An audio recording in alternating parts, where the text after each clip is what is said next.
ಇವತ್ತು ಈ ಜಾಗದ ಬೆಲೆ 3,500. ಅದೇ 3 ತಿಂಗಳು ಬಿಟ್ಕೊಂಡ್ ಬರ್ತೀನಿ ಅಂದ್ರೆ 4,500. ಅದೇ 3 ವರ್ಷ ಬಿಟ್ಕೊಂಡ್ ಬಂದ್ ತಗೋತೀನಿ ಅಂದ್ರೆ ಎಷ್ಟಾಗಿರುತ್ತಂತ ನೀವೇ ಯೋಚನೆ ಮಾಡಿ. ನಮಸ್ತೆ ಕರ್ನಾಟಕ, ನನ್ನ ನಿಕವಾಡೆ ಸೌಮ್ಯ ದೇವಂಗ. ನೀವೇನಾದ್ರೂ ಇನ್ವೆಸ್ಟ್ಮೆಂಟ್ ಪರ್ಪಸ್ ಸೈಟ್ ಹುಡುಕ್ತಿದ್ದೀರಾ ಅಥವಾ ಸೈಟ್ ತಗೊಂಡ್ ನಾಳೆನೆ ಮನೆ ಕಟ್ಸ್ಬೇಕಂತ ಯೋಚನೆ ಮಾಡ್ತಿದ್ದೀರಾ? ಈ ಪ್ಲೇಸ್ ರೈಟ್ ಪ್ಲೇಸ್ ಅಂತಾನೆ ಹೇಳ್ಬೋದು. ಸರ್, ಈ ಪ್ರಾಪರ್ಟಿಲಿ ಏನೆಲ್ಲ ಅಮ್ಯುನಿಟೀಸ್ ಕೊಟ್ಟಿದ್ದೀರಾ? ಮ್ಯಾಮ್, ಸ್ಟಾರ್ಟಿಂಗ್ ಎಂಟ್ರೆನ್ಸ್ ಆದ ತಕ್ಷಣ ಗ್ರ್ಯಾಂಡ್ ಆರ್ಚ್ ಇದೆ, ನಿಮಗೆ ಕಾಂಪೌಂಡ್ ವಾಲ್ ಇದೆ, 24 ಅವರ್ ಸೆಕ್ಯೂರಿಟಿ ಇದೆ, ಇಂಡಿವಿಜುವಲ್ ವಾಟರ್ ಕನೆಕ್ಷನ್ ಕೊಟ್ಟಿದ್ದೀವಿ, ಸೀವೇಜ್ ಕನೆಕ್ಷನ್ ಇದೆ, ಎಲೆಕ್ಟ್ರಿಸಿಟಿ ರೆಡಿ ಆಗಿದೆ ಆಲ್ರೆಡಿ, ಸ್ಟ್ರೀಟ್ ಲೈಟ್ ಕೂಡ ಕೊಟ್ಟಿದ್ದೀವಿ, ಸರೌಂಡಿಂಗ್ಸ್ ಆಲ್ರೆಡಿ ಮನೆಗಳಾಗಿದೆ, ಲೇಔಟ್ ಅಲ್ಲಿ ಆಲ್ರೆಡಿ ಕನ್ಸ್ಟ್ರಕ್ಷನ್ ಕೂಡ ಆಗ್ತಿದೆ. ಮನೆ ನೋಡಬಹುದು ನೀವು. ಇಲ್ಲೇ ಪಕ್ಕದಲ್ಲಿ ಬಸ್ ಸ್ಟಾಪ್ ಇದೆ, 700 ಮೀಟರ್ಗೆ ಡೈರೆಕ್ಟ್ ಬಸ್ ಇದೆ.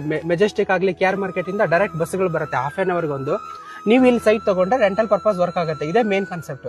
ಸರ್, ಇಷ್ಟು ದೊಡ್ಡ ಪ್ರಾಜೆಕ್ಟ್ ಅಲ್ಲಿ ಯಾವ ಅಪ್ರೂವಲ್ ತಗೊಂಡಿದ್ದೀರಾ ಸರ್? ಮ್ಯಾಮ್, ಇದು ಬಂದು BMRD approval, RERA register plots. ಇದು ready for registration and ready for construction. ಇದರಲ್ಲಿ ನ್ಯಾಷನಲೈಸ್ ಬ್ಯಾಂಕ್ ಇಂದ ಲೋನ್ ಆಗುತ್ತೆ, ಎಲ್ಲಾ ಬ್ಯಾಂಕ್ ಇಂದ ಅಪ್ ಟು 80% ತನಕ ಲೋನ್ ಆಗುತ್ತೆ. ಸರ್, ಹಾಗಾದ್ರೆ ಎಷ್ಟು